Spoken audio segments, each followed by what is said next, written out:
We found something. Despite my warnings, God help us.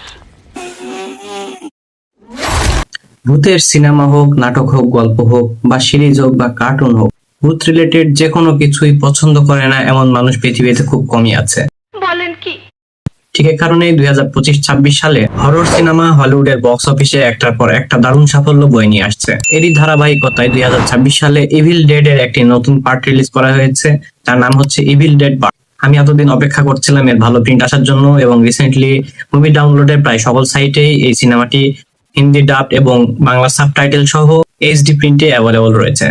এবং এই evil dead ফ্র্যাঞ্চাইজির উপর আমার আলাদা একটা নস্টালজি কাজ করে। ছোটবেলায় বাড়িতে বসে সিডি প্লেয়ারে এই সিনেমা দেখার পরে 3-4 দিন হালকা হওয়ার জন্য আমি একা একা যেতে পারিনি, এরকম একটা অবস্থা ছিল।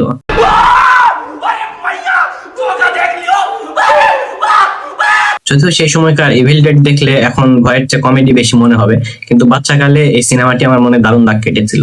তো যাই হোক, ইভিল ডেড বার্ন দেখে আমার কেমন লাগলো সেটা নিয়ে আমি অমৃত ছোট্ট করে একটা রিভিউ তৈরি করছি। और अगर तुम लोग नए हो तो सब्सक्राइब करो, वो जो लाल वाला बटन है उस पर फूट फेंक के मारो या फिर मोमबत्ती, मुझे नहीं पता, बस क्लिक हो जाना चाहिए। প্রথমে বলেছি এটি একটি হরর সিনেমা এবং এর রান টাইম হচ্ছে 1 ঘন্টা 51 মিনিট। এই হরর সিনেমাটির IMDb রেটিং হচ্ছে 6.8 আউট অফ 10 এবং রটেন টমেটোস অনুযায়ী এটি 71% ফ্রেশ গল্প নির্মিত একটি সিনেমা। এই সিনেমার ঘটনা যদি ছোট্ট করে বর্ণনা করতে চাই তাহলে বলতে হয় যে স্বামী হারানোর পর শোকাতুর এক নারী সান্ত্বনা খুঁজতে তার শ্বশুর বাড়ির লোকজনের সাথে নির্জন একটি ফার্ম হাউসে যায়, কিন্তু শীঘ্রই সেই পুনর্মিলন ভয়াবহ এক দুঃস্বপ্নে পরিণত হয়, কারণ ডেথ অফ বুক অর্থাৎ মৃত্যুর বই থেকে বেরিয়ে আসা এক অশুভ শক্তি একে একে সেই বাগান বাড়িতে আশ্রয় নেওয়া প্রত্যেকটি সদস্যকে ডেডাইটে পরিণত করতে থাকে। তো শেষ পর্যন্ত বাগান বাড়িতে আশ্রয় নেওয়া পরিবারের সাথে কি ঘটে জানতে হলে ইভিল ডেড বার্ন নামের এই সিনেমাটি আপনাদের দেখে ফেলতে হবে।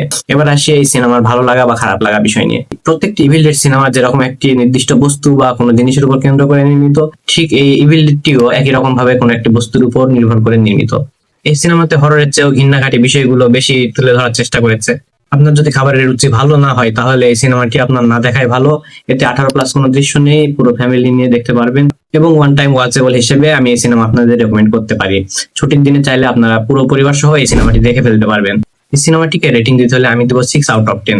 বাকি আপনারা কারা কারা এই সিনেমাটি দেখেছেন অবশ্যই নিচে কমেন্ট করে জানান। আর আমার ভিডিও ভালো লাগলে অবশ্যই সাবস্ক্রাইব করবেন, শেয়ার করবেন, ফলো করবেন। আজকের মতো এখানে বিদায় নিচ্ছি, বাই।